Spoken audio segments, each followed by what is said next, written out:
Li paytaxt Kievê û li herêmên din yên Ukraynayê welatî encamên hilbijartinên Amerîka merak dikin û xembar in ku wê çawa bandorê li welatê wan yê di şerde bike. Hin niştecîh mîna enhelîna hêviyên xwe diyar dikin. Çavarەya min ew e ku serokê bête hilbijartin dê piştgiriya me ket, piştgiriya siyaseta me û çalakiyên me yên leşkerî. Niştecihên din mîna Dimitro bi fîkar in.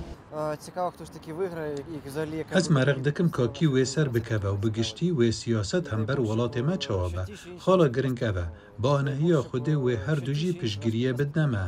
Tirsa herî mezin ew e ku rêveberiya nû ya Amerîka piştgiriya xwe bi dawî bike û di şerê dî jî Rusyada Ukraynayê tenê bihêle. Şîrovekarê siyasî Mikola Davydyuk dibêje. Buhayê veguhastina welatekî demokrat ji bo otokrasiyê mirina bi milyonan e. Welat ji vê ditirse.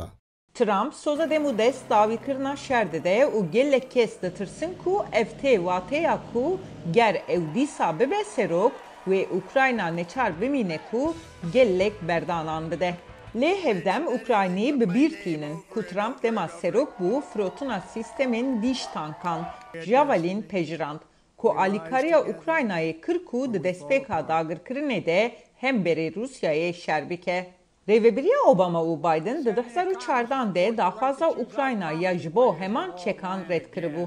Dema ku Rusyayê Kırım dagir kir û piraniya herêma Donetsk ya li rojhilatê Ukrayna wergirt. Lê hestên Ukrayniyan tevlî hevin. Hin yên mîna Swîtlana ji serketina Trump ditirsin. Trump mirovekî pir ecêb e û ramanên wî yên pir ecêb hene. û yên din li ser bingeha tecrübeya berê pê bawerin. Trump ji xwe serok bû rêbaza wî tê zanîn û tiştek ku mirov bitirse tune ye.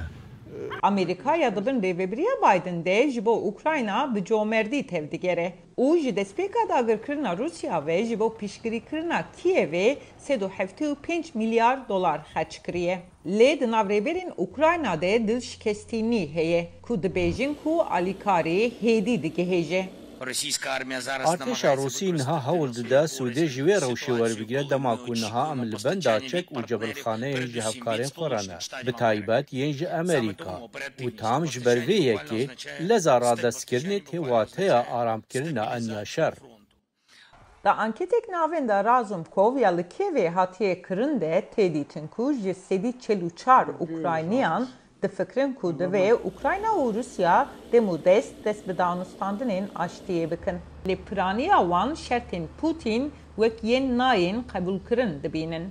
Dema ku di nav alîgirên serîkî yên Ukrayna yên li Awropa de westandin zêde dibe, gelek Ukrayniyên li Kievê hilbijartinên Amerîka wek rizgarkerekê jiyanê ji her demê bêtir girîng dibînin. Herçend helwesta Washington ya piştî hilbijartinan bi tevahî nediyar bejî. Ji bo raporta Anna Çirnikova, Özlem Yasak, Denge Amerika.